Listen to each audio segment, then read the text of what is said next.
That's my favorite way to keep time, because some people think you're headbanging, but when you know, you know, you know. I love this music. Like, what's up, nerdles? This is Por Mientras from Chile, and they are a kind of math rock that I guarantee you've never heard before. And I know this because their producer submits their work to the hashtag Nerdle Content channel in our Discord. If you want your art to be featured on this video series, then we want it too. And you should put it in hashtag Nerdle Content by joining our Discord using the invite link in the description down below. Here we've got Calogin with Lydian guitar and bass looping. Now, Calogin abandoned all of their friends to play music by themselves and got a loop station to specifically that end. No, I'm just kidding. I'm not sure. They might play in a band, and any band would be lucky to have them because they're super talented. I see that they're playing a dot or a casino, I guess. Is that what it is? Nepophone Casino. UD guitar. We're gonna hear some pretty cool looping. So knowing Cal and their interesting crazy rhythms is gonna be interesting. Okay, all right. So more melodic bass line than I'm used to hearing from them. We're doing it in Lydian too, so it's gonna sound like a little off. It's not gonna sound like classic major minor riff that people would be used to hearing. I do love the Lydian mode though. Lydian and Dorian I think are really good, but then I heard that like Dorian was pretty much just the major key masquerading as something else. So it's like, am I really playing something different? Honestly, this is super nice, Cal. It's like, it's weird. It's reminiscent of classic rock, but it's still got your like new, you know, synthy mentality about it. I guess it must have something to do with like the phaser and how you're placing it. It's really impressive that you're like manipulating. Is that 2 laptops you're manipulating at the same time? I can barely control a single instrument, let alone several pedals and laptops and guitars all at once. And like the loop is increasing in complexity too, and you're like keeping it fresh. So I can hear the like there's a major melody happening back there, kind of like tying everything together. Oh, we're dropping out the melody in the back to do like an improv tapping riff or something like that. Okay, when is it gonna come back? Is the backing track gonna come back? Oh, he's like, I'm gonna do it. I'm gonna do it. The foot's like just teasing. Here it comes. Oh yeah. This kind of feels like a full set in some way. Because like when you dropped it out and you did that little improv thing in the middle, it's almost like it gave you a palette cleanser. That's a really cool idea, to have like looping be the interlude instead of the main event. Have it as like the palette cleanser between tracks. Build on it as the set goes on. Use it as almost like a narrative device, which you're kind of doing. I'm talking like I'm coming up with this amazing idea, but you've done it. You're switching instruments mid set. Oh my god. So why? Is it because the casino has a certain feel to it? Must be, right? And you wanted a different texture, so you brought in the telly or the Strat. Or is it just because you want to flex? You'd be like, yeah, I got Strat, so let's go. I'm also hearing a buzz. Is the buzz intentional? It's gotta be. You work with noise sometimes. You wouldn't just be dropping unintentional buzzes on stuff. I'm just waiting. That bass with so many strings. Friggin', where is it? There it is. Bass, so many strings. I'll play it for you. There we go. This is a collab now. We're collabing. I'm playing the bass with 6,000 strings so that you don't have to. Although I'm sure you're gonna get up and use it at some point. Probably. This is getting so wacky. There's like, oh, is it the whammy bar? Is that why? See, I was being all stupid, like pretending I was playing the bass and didn't notice if you were using the whammy bar, and that's why you picked up the Strat. That would make sense. That's cool. So I think we've come to the end of another track, or like another song, another idea. Here, oh no, it must be over. Okay, so 3:36, track's done. I was gonna shut down the looper, get back into producer mode. Hell yeah, that was really cool. It's impressive as hell. Like I was saying, you're almost using the looper as like a narrative device between songs, and I really like that. Like you had it, and then you dropped into an improv section, and then when you brought the looper back in, it was to like bring us back home. So it's almost you could use that to intersperse or like be the delimiter between tracks. Really neat. All right, here we've got Calogin with Glitchy VCV Thing 6-001, which their workflow must be like super efficient. They're just like they're finishing 6 things at a time, and they're just like dropping batch renders of songs.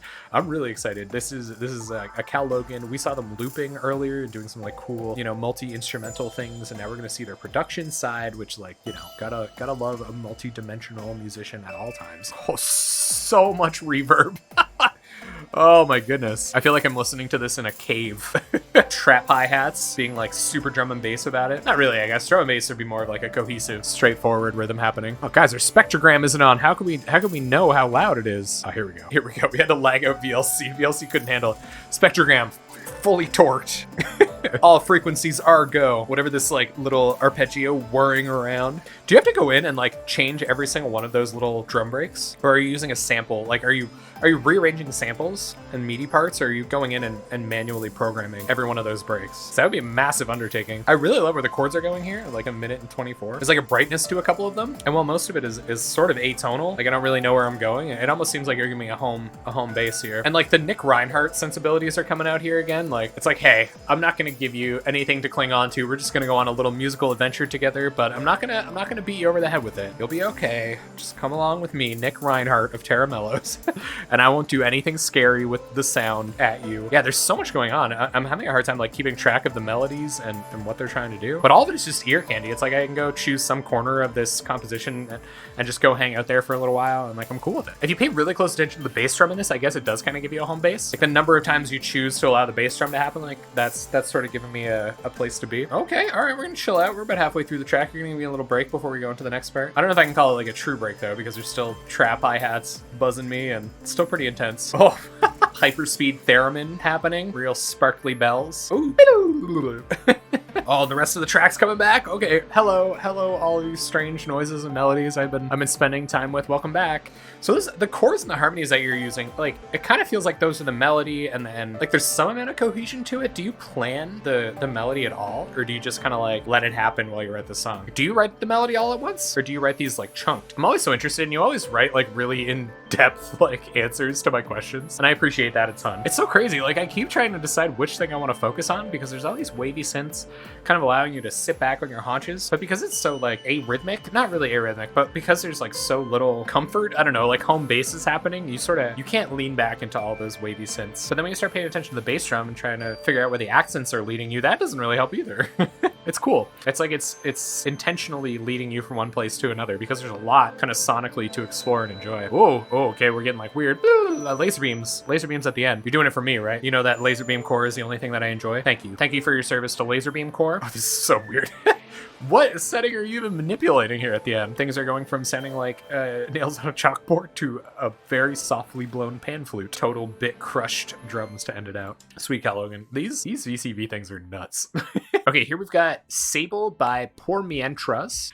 This is a pretty decently, popular act. We have like 304 subscribers. One of the Nerdles shared this because they're doing the production on this EP for this band. I think they're from Chile. I'm not even gonna butcher this place name right here. Like that'll end me. But yeah, so let's check it out. I'm really excited, and I'm gonna try to pay attention to the production here, because this is kind of like, that's what you worked on. Maybe I'll shy away from musicality, but I don't know if I can shy away from musicality, or the fact that this album art is super badass. Okay. Oh, there's something ruminating in the background. You dropped like a sample in the back. Oh, and we're getting little math rock turnarounds. What signature is this in? Can't tell. Don't care. Just enjoying it. I really like the subtlety of like the effects you've got playing around in the background to just like add texture. It's really sweet. And this vocalist, man, like they're doing stuff to me. It kind of reminds me of Zenny Rubinos. They will have parts like this and then just like boom, come right back at you with some shouty. Oh, this is so neat. So this is 7/8, right? Yeah, sick. I can just see somebody like, just like letting those chords be so gently strummed. A little laissez-faire strumming for you. This reminds me of John Gratson Band in the instrumental parts for sure. The bass note's like, I'm gonna play an accent, or the bass drum, it's like, I'm gonna play an accent, but I'm not gonna tell you where it is. Ooh, I like how snappy the bass is. I just realized that. So that's obviously what you're doing in the production side. It's like really taking a front seat now that we're moving into a more instrumental part, which I think is a great idea. Oh, I love this.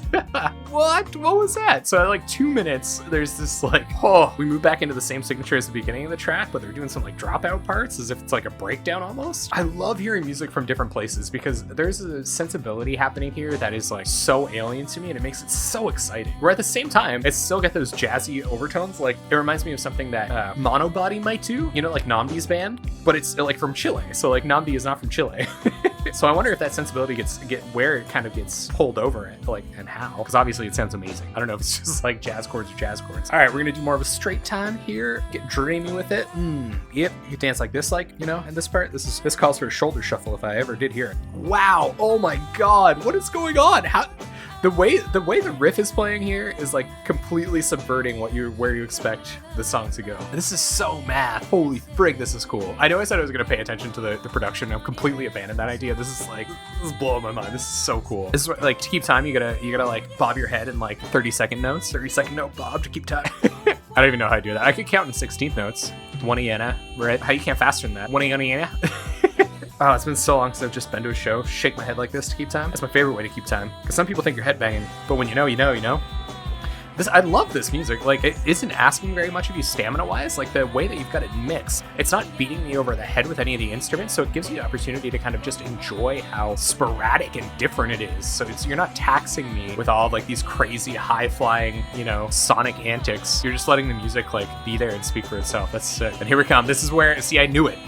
They were doing that kind of like floaty notes at the beginning, the vocalist, but now they're doing that Zenny Rubinos. They're gonna start yelling. We're gonna like get that big big ending part. Oh, wow. And this is the first time that the hi-hats have opened up in the track, and it's like this big dynamic ending, which you don't expect, because at the beginning of the song, I was like trying to focus on the production. I was like, everything is so subverted and like so quiet, but now we're, you know, that's the beauty of dynamics. Like, we're up so high. This must have been really difficult to master, right? Because there's so much energy here at the end of the track. Oh my God. Oh, you have to check this one out, guys. Holy frig, it's blowing my mind. Math fans, you don't even know. Midwest emo kids, get in here too, because it's loopy. It's fruity loops. Well, it's not looping much at all, actually. This riff is changing constantly. I think it's just like constant repetition, or constant changing.